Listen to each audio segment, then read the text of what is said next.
Hi everyone, Purple Celery here. Welcome back to my channel. So here we are at the tail end of Series 12 of Doctor Who, the season finale, The Timeless Children. But before I get into my review, I just want to give a really quick shout out to those of you who've been watching my channel so far this year. I'm aware that I'm a very small fish in a very big pond of Who-tubers.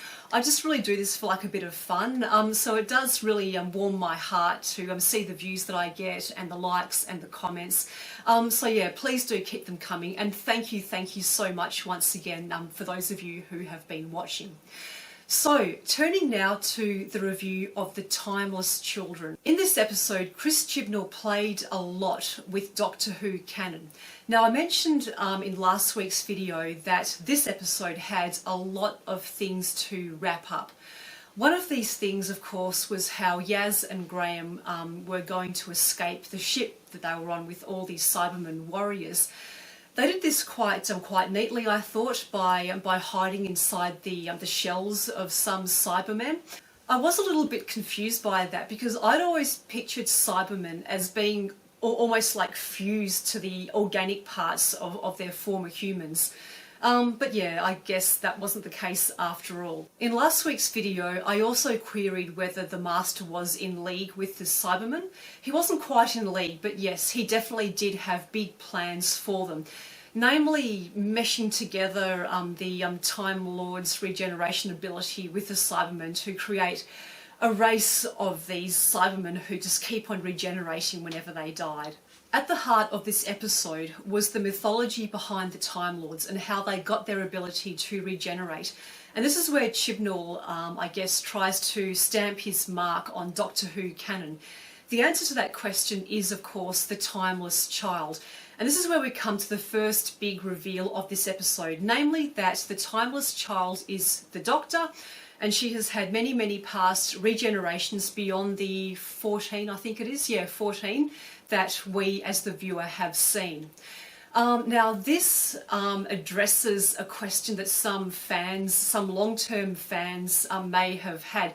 There was a 1975 serial called The Brains of Morbius where it's hinted that the Doctor may have had past regenerations beyond William Hartnell's Doctor. So I guess that answers that question in that, yes, obviously the Doctor has had many past lives beyond what we've seen. So that wraps up a 45-year-old mystery.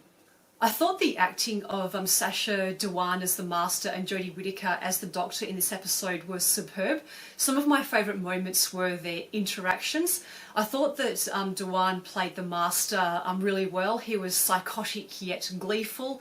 I also liked how Whittaker's Doctor lost control in a few parts, like where she pushes the Master. I really did enjoy that bit because it showed just how I guess traumatised she was by this newfound knowledge. We then came to the second big reveal in this episode, namely that the Doctor, in some of her past lives, worked for this secret agency known as the Division, where she interfered with the lives of humans and no doubt other planets as well, which explains the whole Brendan plot.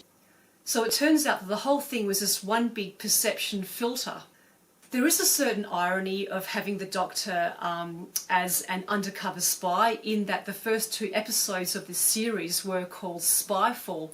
Could that actually be a reference to the fact that the Doctor in her past lives was a spy for the Division?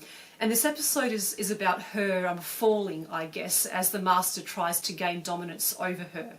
This brings me, however, to the major critique that I do have of this episode, namely that I just personally feel that despite all this playing around with canon, not much really has changed. So the only thing that we've really found out is that the Doctor has had a whole bunch of past lives, which was always potentially the case.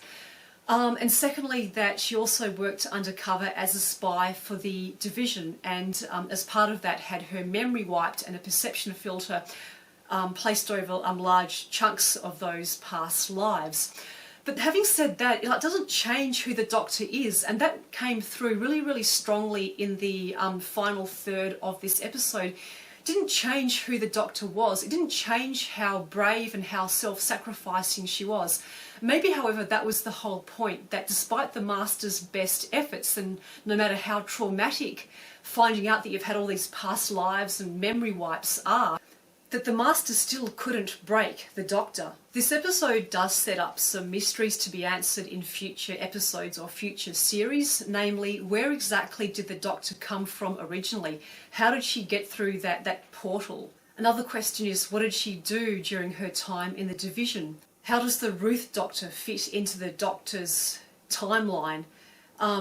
Possibly she fits in between the second and third Doctors as we know them, or possibly she came after the War Doctor.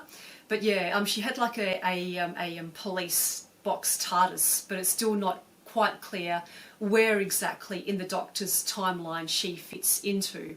Another question too is whether the Master somehow managed to survive the bomb thingy that Koshamis detonated.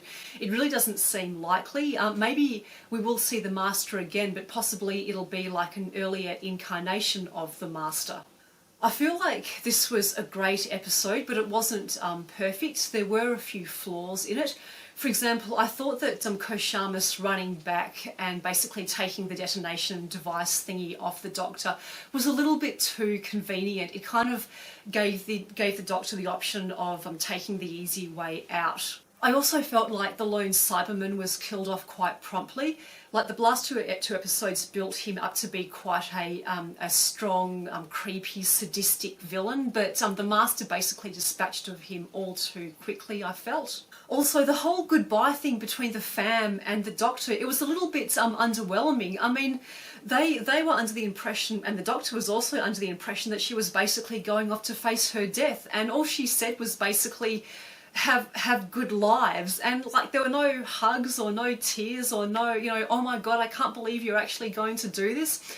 So yeah, that was like a little bit understated, I suppose. There were, however, quite a few little things that I did enjoy about it. One in particular was the little snippet of the Doctor Who theme song playing over the scene where the Doctor uses what past memories she has to get out of the Matrix. So overall, I'd probably give this episode 8 out of 10. As I said, I thought it was really, really good, but it felt a little bit overwhelming while at the same time feeling a little bit underwhelming, if that makes any sense. And then of course there was the very final scene where the Doctor finds herself inside a Jadoon prison. So I guess we'll see how that one plays out in the special, which I believe isn't taking place until the end of the year, sadly. So anyway, that is it for me from now. As I said at the start of this video, thank you so much for watching. Please let me know what you thought of this episode. Leave your comments in the comments section below. Please give this video a like and subscribe to my channel if you haven't done so already. I will keep this channel, or try to keep this channel going throughout the year. I'm always open to suggestions and recommendations for shows to watch and things to review. So please don't be shy in coming forward in that respect. In the meantime, guys, thank you so much. This is Purple Celery over and out. I'll see you when I see you.